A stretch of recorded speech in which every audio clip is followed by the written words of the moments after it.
आज आपण वॉल्ट व्हिटमनच्या एका अप्रतिम कवितेबद्दल बोलणार आहोत, song of the open road. ही कविता म्हणजे केवळ शब्द नाहीत, तर ते स्वातंत्र्याचं, साहसाचं आणि स्वतःची वाट शोधण्याचं एक जबरदस्त मार्गदर्शन आहे. बघा, फक्त ह्या एका ओळीत किती ऊर्जा आहे. सगळ्या चिंता, सगळी ओझी मागे टाकून एका नव्या प्रवासाला, एका नव्या सुरुवातीला तयार होण्याचं हे एक आव्हान आहे.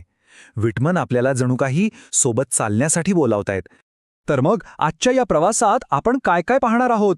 आपण सुरुवात करणार आहोत व्हिटमनच्या क्रांतिकारी लेखनशैलीपासून आणि तिथून पुढे त्यांच्या जीवनाच्या सखोल तत्वज्ञानापर्यंत पोहोचणार आहोत. चला तर मग सुरुवात करूया. चला थेट मुद्द्यावर येऊया. आणि मुद्दा आहे कवितेची रचना.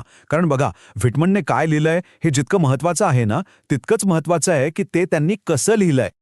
तर व्हिटमन यांना मुक्तछंदाचे जनक असं म्हणतात. आता मुक्तछंद म्हणजे काय? सोप्या भाषेत सांगायचं तर अशी कविता जिला कुठल्याही नियमांचं बंधन नाही, यमक जुळवायचं नाही, ठराविक लयीत गायचं नाही, एकदम मोकळी, जसं आपण बोलतो तशी. आणि गंमत बघा, कवितेचा विषय आहे स्वातंत्र्य आणि तिची रचना, तिचा फॉर्म तो सुद्धा पूर्णपणे स्वतंत्र आहे. म्हणजे जे बोलायचं आहे आणि जसं बोलायचं आहे ते एकदम एकरूप होऊन जातं. खरं तर इथे कवितेचं स्वरूपच तिचा संदेश बनतो. बरं, रचनेबद्दल तर बोललो. आता वळूया कवितेच्या मूळ गाभ्याकडे, तिच्या आत्म्याकडे. ह्या कवितेतला मोकळा रस्ता हा काही फक्त प्रवास करायचा रस्ता नाहीये. ह्याचा अर्थ खूप खूप खोल आहे. एक क्षणभर विचार करूया. जेव्हा आपण एका मोकळ्या, दूरवर जाणाऱ्या रस्त्याकडे पाहतो, तेव्हा मनात काय येतं? एक प्रकारची मोकळीक वाटते, नाही का? हाच रस्ता आपल्याला सांगतो की आपलं आयुष्य म्हणजे अमर्याद शक्यतांनी भरलेलं आहे. संधींचं एक अख्खं जग आपल्यासमोर खुलं आहे. आपण कुठलाही मार्ग निवडू शकतो. म्हणजे आपलं भविष्य ठरलेलं नाहीये, ते आपल्यालाच घडवायचं आहे. आणि स्वातंत्र्याची हीच भावना आपल्याला व्हिटमनच्या एका सगळ्यात मोठ्या आणि क्रांतिकारी विचाराकडे घेऊन जाते. आणि तो विचार म्हणजे स्वतः आपलं नशीब बनवण्याचा. आपण सहसा काय करतो? चांगल्या नशिबाची अपेक्षा करतो. एकमेकांना बेस्ट ऑफ लक म्हणतो, नाही का? जणू काही आपलं यश आपल्या हातात नाहीच, ते कुठल्या तरी बाहेरील शक्तीवर अवलंबून आहे. पण व्हिटमन हा विचारच पूर्णपणे नाकारतात. ते म्हणतात, आतापासून मी चांगल्या नशिबाची मागणी करणार नाही, कारण मी स्वतःच माझं नशीब आहे. विचार करा, किती मोठा आत्मविश्वास आहे या ओळीत. हा एक मंत्रच आहे. म्हणजे सरळ सोपा अर्थ आहे, नशिबाची वाट बघत बसू नका, स्वतःच आपलं नशीब बना. बाहेर पडा, कृती करा. बरं, मग जर स्वतःचं नशीब बनायचं असेल तर काही गोष्टी मागे सोडाव्या लागतील, बरोबर? व्हिटमन म्हणतात, सुरुवात करा तुमच्या तक्रारी आणि बाहेरील मतांपासून लांब राहण्यापासून. घरातील तक्रारी, ग्रंथालये, भांडखोर, टीका या सगळ्यापासून दूर. व्हिटमन इथे काय म्हणत आहेत? ते म्हणतात की मी आता तक्रारी करत बसणार नाही. या घरातील तक्रारी आणि ग्रंथालये म्हणजे काय?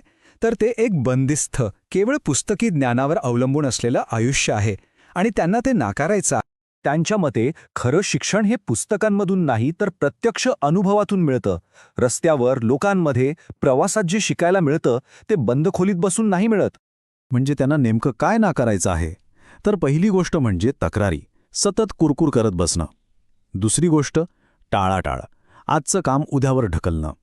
आणि तिसरी आणि सगळ्यात महत्त्वाची गोष्ट म्हणजे नक्षत्र. नक्षत्र म्हणजे काय?